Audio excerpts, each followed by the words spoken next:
ఈరోజు మా పెద్ద ఆడపడుచు వస్తూ బేషండు ఆకుకూర అయితే తీసుకొని వచ్చేసింది. ఎంత ఆకుకూర మా చిన్నత్తయ్య కూర్చొని ఎంత కట్ చేస్తూ ఉన్నారు. ఆ కూర ఎంతో లాగుందా, తీరా వండితే ఎంతో కాలేదు, కొంచెమే అయింది. ఇంకా చెట్టు సపోటాలు కూడా తీసుకొని వచ్చారు.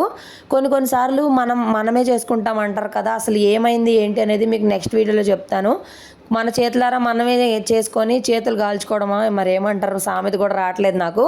ఇదిగోండి బేషండ్ అయినాయి. ఇంకా శారీస్ కూడా తీసుకొని వచ్చారు మా చిన్న అత్తయ్య గాను మా అత్తయ్యకి. అక్కడ శారీస్ కొంచెం క్వాలిటీ బాగుంటుందని చెప్పేసి ఇంకా 8 శారీస్ తీసుకొచ్చారు. ఇందులో మీకు ఏది నచ్చింది అనేది కూడా చెప్పండి. ఇవన్నీ కూడా 4 మా అత్తయ్యవి, 4 మా చిన్న అత్తయ్యవి. అన్నీ కూడా కాటన్ శారీస్. ఇప్పుడు సమ్మర్ కూడా వస్తుంది కాబట్టి, అంటే అత్తయ్య ఎప్పుడు కాటన్ శారీసే కడతారు, ఇప్పుడు చిన్న అత్తయ్య కూడా కట్టుకోవడానికి అని చెప్పి తీసుకున్నారు. చాలా బాగున్నాయి, నాకైతే నచ్చాయి. డిఫరెంట్గా కలర్స్ అన్నీ బాగున్నాయి. ఇంకా దాని తర్వాత నేను మా అత్తయ్యకి అస్సలు బాగాలేదనమాట. నేను వెళ్ళొద్దు అత్తయ్య షాపింగ్ అని చెప్పినా కూడా వినకుండా అందరు కలిసి వెళ్ళారు. వెళ్ళినాక సాయంత్రానికి ఏమైందనేది మీకు నెక్స్ట్ షార్ట్లో షేర్ చేస్తాను. ఇక అందరు రెడీ అయ్యి వెళ్తుంటే వాళ్ళు రమ్మంటే మీరు బయటికి వెళ్ళండి అని చెప్పి చూపిస్తున్నాడు హవి. చూడండి.